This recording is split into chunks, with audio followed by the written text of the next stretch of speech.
Oi, fofuras, tudo bem? Como é que vocês estão? Espero que vocês estejam bem.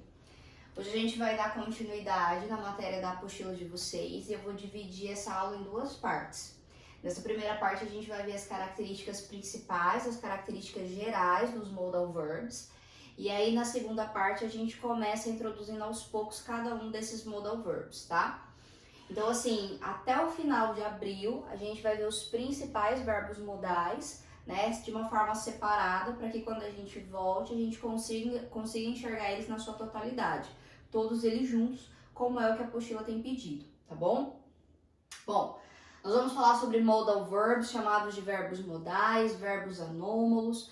E por que eles recebem esse nome, né? A palavra anômalos vem da ideia de ser defeituoso. Então a gente costuma dizer que são verbos especiais, que funcionam, né, como verbos auxiliares e também funcionam como verbos porque eles trazem um significado, eles têm uma ideia, eles trazem um sentido. E eles complementam o verbo principal, né? Então, a minha oração eu sempre vou ter um verbo auxiliar, que vai ser um modal verb, com uma ideia, carregando um significado, e mais o verbo principal, a ação principal daquilo que eu quero falar.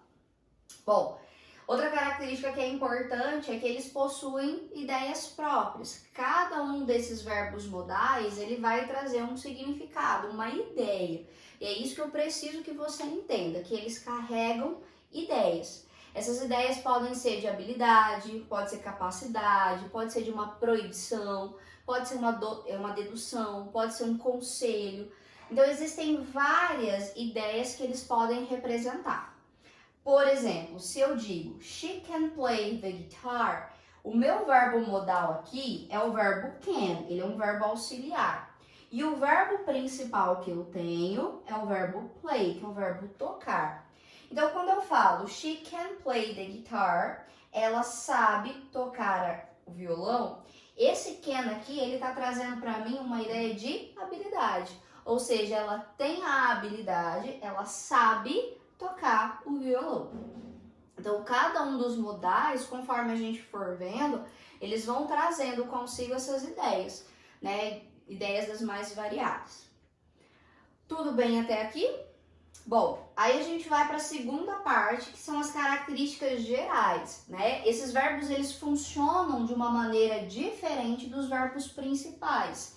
Então, eles têm características que são diferentes, que são exclusivas para eles. Por exemplo, uma dessas características é que eles não possuem infinitivo.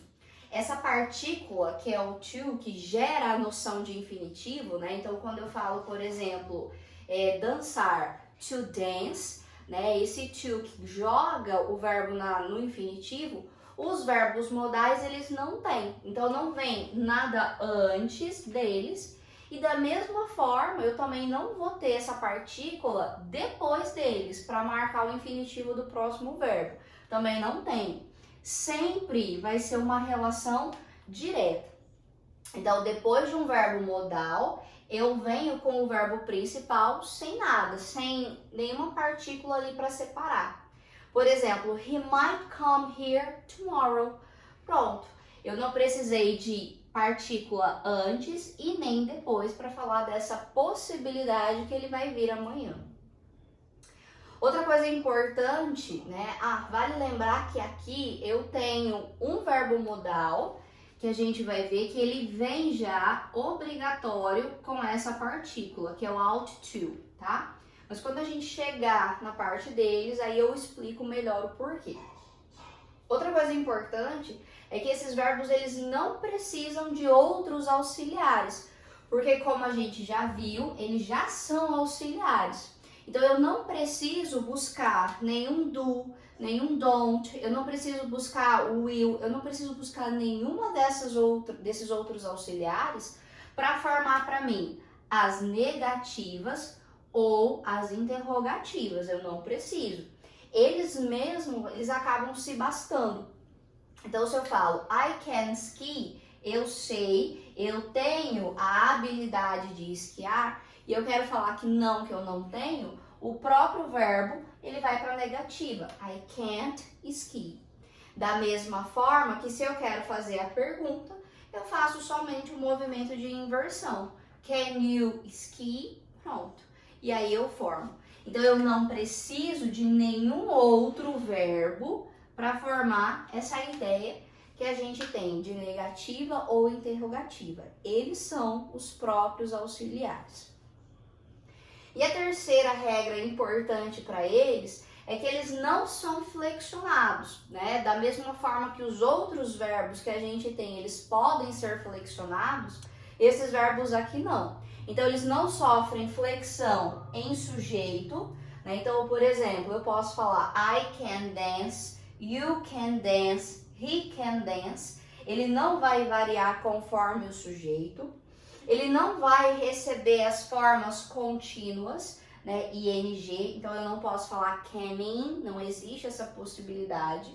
Ele não vai receber o S do presente da terceira pessoa. He cans dance, não, isso não existe, não pode.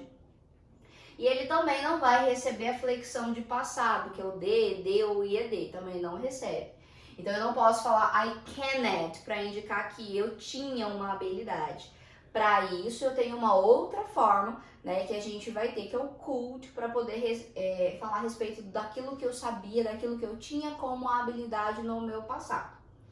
Bom, então essas são as regras principais que a gente precisa saber do funcionamento desses verbos modais, para que a gente possa ir para a segunda parte do vídeo agora, que é começar a explicar sobre cada um deles.